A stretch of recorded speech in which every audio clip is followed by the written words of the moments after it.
Here we have a word problem that says the area of a rectangular wall of a barn is 96 square feet. Its length is 4 feet longer than the width. Find the length and width of the wall. All right, so I'm going to get started by labeling the length and the width. And I like to write inside area equals 96. So what do we know about the length and width? They told us that the length is 4 feet longer than the width.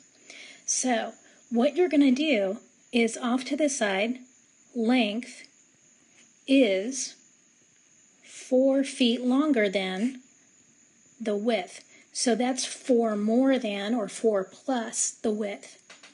So I now know that the length is 4 plus W, and then we just have W for the width.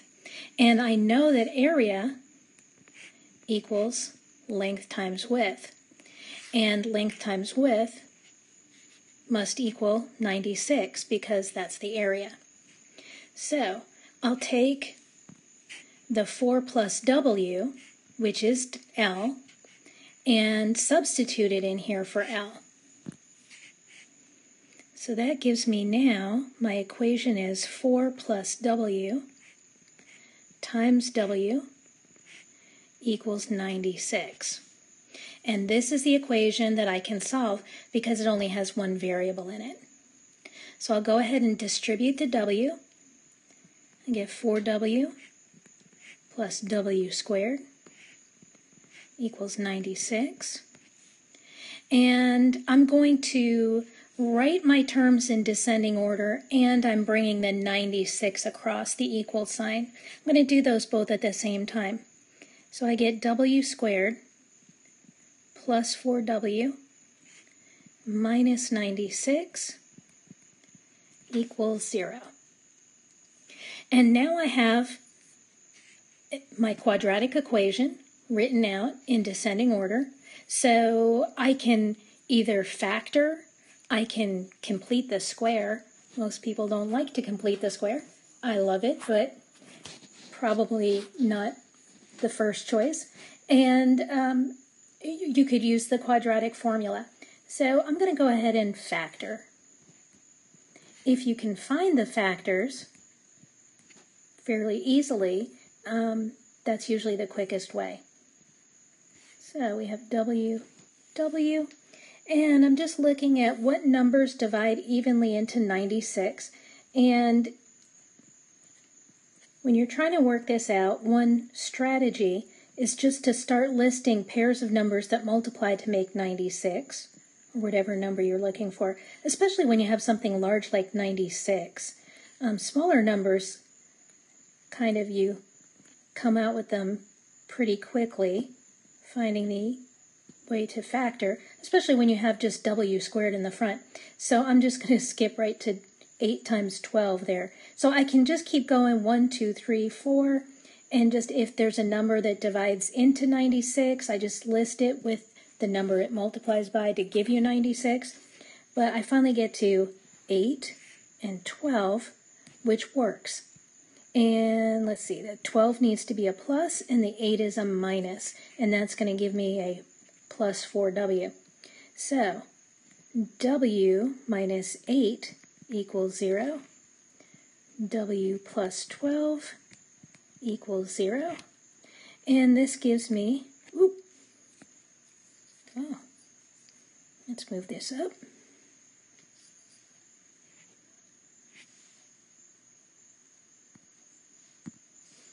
Okay, so this gives me W equals 8, and this gives me W equals negative 12. So, obviously, not negative 12, because that can't be a length of the side of a barn. So, W must be 8. Bring this back down. Okay, so W is 8, feet? And the length is 4 plus W. Well, that's going to be 12 feet. So very often we had negative 12 was an extraneous solution. It's one that doesn't work because it's a word problem. And you kind of see a similar type number show up in the actual solution. So our final answer is 8 foot by 12 foot, or 12 foot by 8 foot, if you want to write it length by width. So that's our final answer for that one. Let's take a look at another problem, also involving geometry. Now, a machine produces open boxes using square sheets of metal. So I know that my figure is a square. I know that it has 4 equal sides, and the machine is cutting equal-sized squares, measuring 4 inches on a side from the corners. So we're going to take out these corners.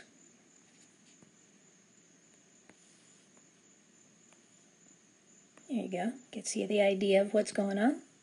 And I know that this is 4 inches, and this is 4 inches, and this is 4 inches, and you get the idea.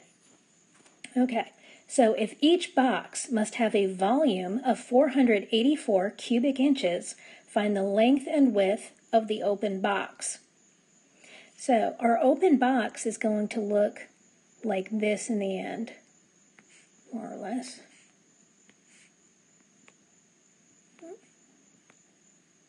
Oh, this is like the worst one I've ever drawn.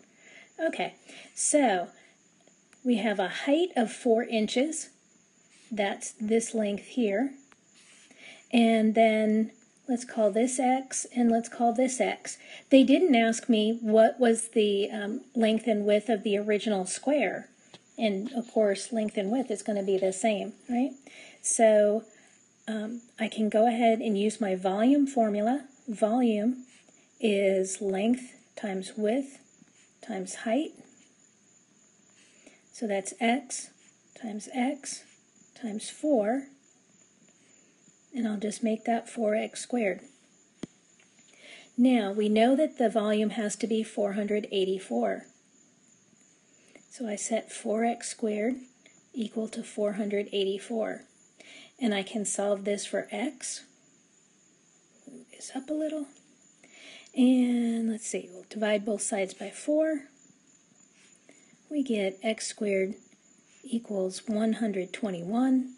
And when I take the square root of both sides, x equals plus or minus 11 officially, but because this is a word problem, that has to be just 11. So my box is going to be 11 inches by 11 inches by 4 inches high. Okay, there we go. And that's my final answer.